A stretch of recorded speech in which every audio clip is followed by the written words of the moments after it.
कहानी उन आम घरों की है जहां खाने वाले तो कई, लेकिन कमाने वाला एक मर्द ही होता है।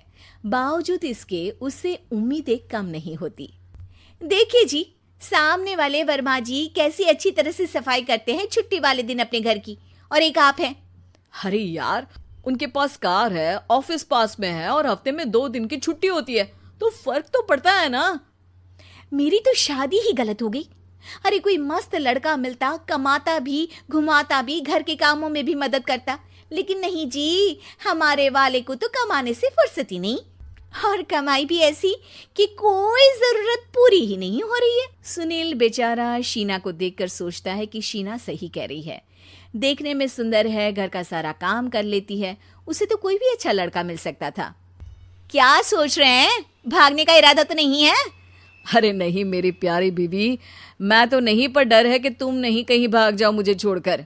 शीला सुनील के मुंह से प्यार भरी बात सुनकर मुस्कुराती है। आप भी ना। सुनील एक दिन ऑफिस से घर आता है कि तभी शीना कहती है, सुनिए जी, वो मेरी सहेली आई थी, सारा दिन वो लोग यहीं थे, अब जा रही थी तो मैंने कहा नहीं नहीं, मेरे पति छोड़ आएंगे ना तुम्हें, तो रोक लिया मैंने। सुनील थोड़ी देर कुछ सोचता है, फिर कहता है, ठीक है, मैं कपड़े चेंज करके आता हूँ। अरे तेरे पति को तो लग रहा है कि अच्छा नहीं लगा। अरे नहीं नहीं, ऐसी कोई बात नहीं है, रुको मैं अभी उन्हें घर के कपड़े देकर आती हूँ। शीना अंदर जाती है जहां सुनील पलंग पर लेटा होता है। अरे क्या मजाक है, वो कह रही है कि आपने मुंह बना लिया।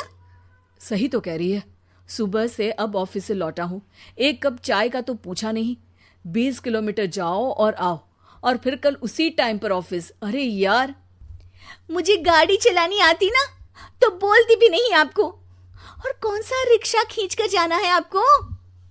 सुनील अब क्या बोलता। रात देर से आता है और सो जाता है। अगले दिन शरीर दर्द हो रहा है। अरे तो मत जाओ ना ऑफिस, चलते हैं ना मार्केट घूमने, फिर पिक्चर देखेंगे और रात में खाना खाकर घर वापस। सुनील जब सारे दिन की थकान वाला शेड्यूल सुनता है तो वो सीधे सीधे ऑफिस के लिए तैयार हो जाता है। अब आए दिन शीना की डिमांड बढ़ती ही चली जाती है और सुनील उसको पूरा भी करता। लेकिन एक दिन, ए जी मेरा भाई आ रहा है, उसे 2 लाख रुपए की जरूरत है। हाँ तो मैं क्या करूँ शीना, मेरे पास इतने रुपए नहीं है। हाँ हाँ पता है नहीं है, लेकिन किसी से लेकर तो दे सकते हो ना। अरे मैं किससे मांगू, मेरे तो जानने में भी कोई नहीं है जिसके पास इतनी बड़ी रकम हो। तभी वहां शीना का भाई शीनू आ जाता है। जीजा जी कैसे हैं आप?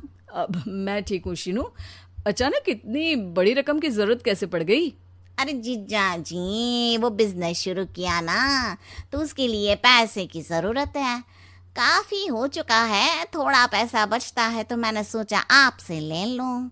अब देखो, मेरे ऑफिस में कुछ लोग हैं जिनकी सेविंग अच्छी है, मैं उन लोगों से बात करके देखता हूँ।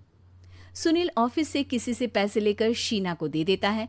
शीना वो पैसा भाई को दे देती है। 2 महीने बाद, अरे यार शीना, वो ऑफिस वाला आदमी अपने पैसे मांग रहा है, कैसे दूं? अपने भाई से बोलो ना पैसे दे दे। अरे हाँ हाँ दे देगा, कहाँ भागा जा रहा है, आप उनको बोल दो कि दे देंगे। थोड़े दिन बाद, शीना, वो आदमी मुझसे आज भी पैसे मांग रहा था यार, मैं तंग आ गया हूँ, ऑफिस जाते ही सामने उसका चेहरा दिखता है, क्या बोलूं, बार बार पैसे मांगता है। अच्छा मैं शीनू को फ़ोन लगाती हूँ, बात करके देखती हूँ। शीना भाई को फ़ोन करती है लेकिन वो फ़ोन उठाता ही नहीं। लगता है भाई कहीं ऐसी जगह है जहाँ नेटवर्क की समस्या होगी। सुनील अगले दिन दोपहर को ही घर आ जाता है। उसका चेहरा उतरा और परेशान सा होता है। वो रोने लगता है। अरे क्या हुआ जी, आप इतना परेशान क्यों हैं? सब ठीक तो है ना? अरे नहीं शीना, कुछ ठीक नहीं है, मैं ठीक नहीं हूँ। तुम्हारे भाई के लिए मैंने जो पैसे लिए थे, उस आदमी ने आज भरे ऑफिस में सबके सामने मेरी बेइज्जती कर दी। सबके सामने आज मैं कर्जदार बनकर खड़ा था।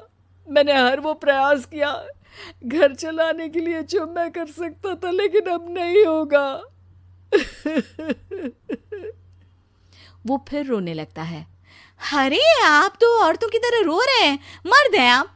क्यों, आदमी के सीने में दिल नहीं होता, या फिर वो इंसान नहीं मशीन होता है? अरे मैं थक चुका हूँ शीना, तुम समझती क्यों नहीं? मैं भी शारीरिक और मानसिक रूप से थकता हूँ, मैं भी आराम करना चाहता हूँ, सुकून चाहता हूँ। मैं अब कुछ नहीं कर सकता। कुछ नहीं। वो बैठ जाता है। शीना पति को हैरान परेशान देखकर चुप हो जाती है। अगले दिन, सुनिए, ये लीजिए 2 लाख रुपये, उस आदमी को दे दीजिए और बोल दीजिए कि आज के बाद किसी को पैसे के लिए बेइज्जत ना करे। सुनील पैसे देखकर राहत की सांस लेता है। अरे शीना, तुमने तो मेरा बहुत बड़ा काम कर दिया। अब मैं शान से ऑफिस जा सकता हूँ। लेकिन ये पैसे आए कहाँ से? ये पैसे मैंने अपने गहनों को गिरवी रख कर लिया है। तुम ठीक रहो, निश्चिंत रहो, मैं बस यही चाहती हूँ। मुझे माफ़ करना, पर अब मैं समझ चुकी हूँ कि मर्द को भी दर्द होता है।